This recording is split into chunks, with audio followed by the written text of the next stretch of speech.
but tell me why land was so important. Why was the land so important? Why does this matter a big deal? Why did it matter where they lived? That was their means of food. It was a means of food. Okay? Why was it important, the land in Bethlehem, Judah? Oh, Scripture says that the Messiah was going to come through Bethlehem. Well, yes, it was going to be prophesied that out of Bethlehem was going to be the Messiah, and so that would be particularly important. But the inheritance was very important, and that's what I want to read about in chapter 25 of Deuteronomy. We'll read in verse 5. And this is some law that has to do with making sure that each family maintained and kept their inheritance. In the Old Testament law, the Levitical law had a lot of provisions in it that caused a family to be able to have their land permanently for an inheritance, including the year of Jubilee, in which the land would be revoked back to the original family even if it had been sold. Well, here is a circumstance that would cause an inheritance, which is very important because, of course, the inheritance is important because of a heritage, particularly in Bethlehem, Judah. I mean, Naomi needed an inheritance, didn't she? If Christ was going to come from her lineage, and she needed to have a child. Of course, she wouldn't have probably realized the importance of her particular family, but her inheritance was important. We'll go to chapter 25 of Deuteronomy chapter 5, and here's a provision. This is where the levirate marriage, or the law of Levi, the Levitical law for marriage and for providing a kinsman, redeemer, or providing a child or an heir comes from. Verse 5 of chapter 25, if brethren dwell together, and one of them die, and have no child, the wife of the dead shall not marry without unto a stranger.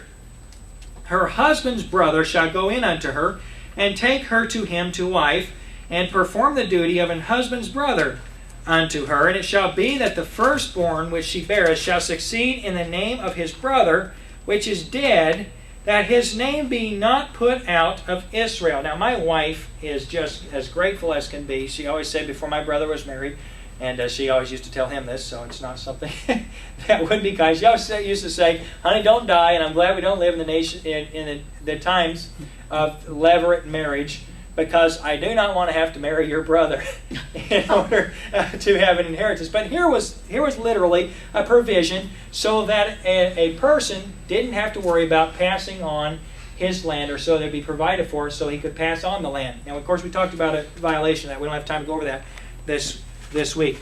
Here's the way it worked.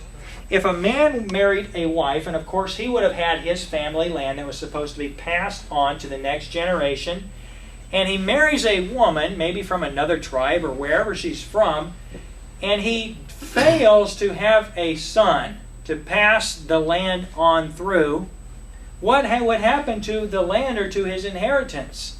See, it was very important, the inheritance of an individual. It was very important that you had a child. And so if a man died, it was a family obligation for his brother to take and marry his wife. Of course, this would have been provided for an unmarried brother. That would have been the Bible way. And the unmarried brother actually had an obligation to marry his older brother's wife, and if they had a firstborn son, that firstborn son represented his brother as though it was his brother's son, and that son received the inheritance of his father. Because you see, the brother would have had a portion of the inheritance. The eldest son always got the largest portion of the inheritance, and then the children after that. So say there's 3 children. I'm trying to remember this. I should have researched this again because I can't remember exactly what it is. Somebody remembers, you can remind me. I think the oldest brother got half of the father's inheritance, and then the other siblings split. Was it what? 2/3? He got a double portion. Yeah. So a double portion would be half, wouldn't it? Correct. He would get half of the inheritance, and then the rest of the siblings would have to split the rest, and that would be so that the land that belonged to the fathers wouldn't be subdivided so small that the family would cease to have a strong household. And so it would keep at least one in the family wealthy. So it would make one in the family to be wealthy. If the rest of them couldn't, they still would have their inheritance. So the other brother would have had his own inheritance, But his firstborn son with his brother's wife, and I know this is getting complicated, but his firstborn son with his brother's wife, inheritance that had belonged to his older brother.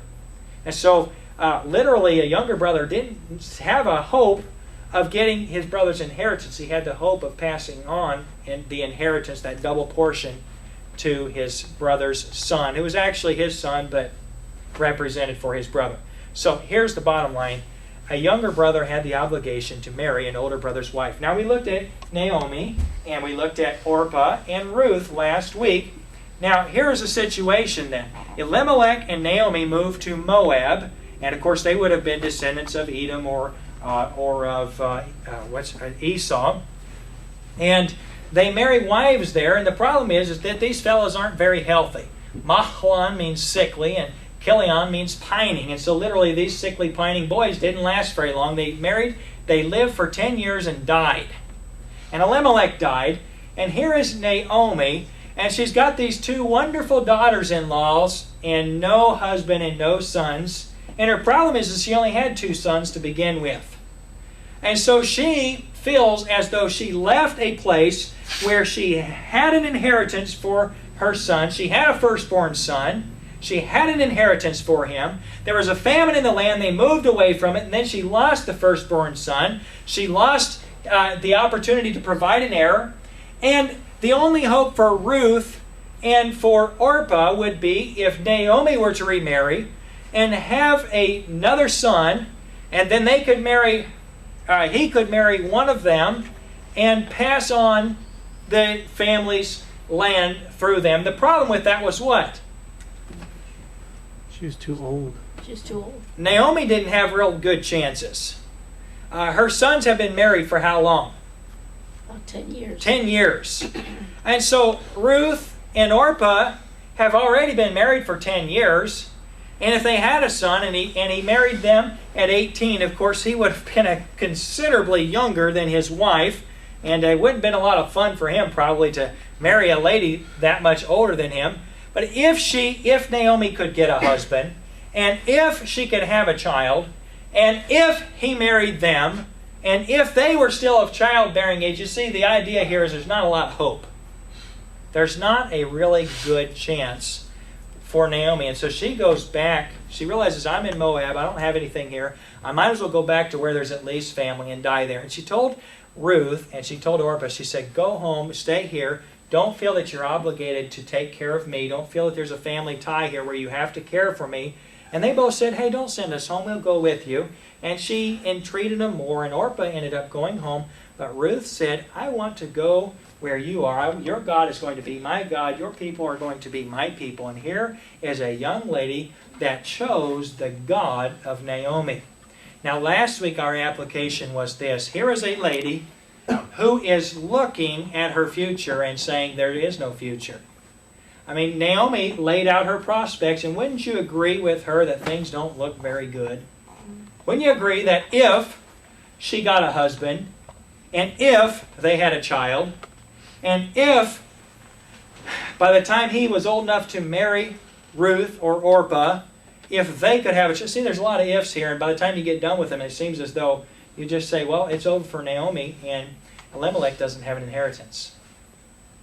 Now, this is a difficult situation, and so she comes home, and the word Naomi carries with it kind of the idea of plentiful, or plenty, or pleasure, or the idea of just comfortable.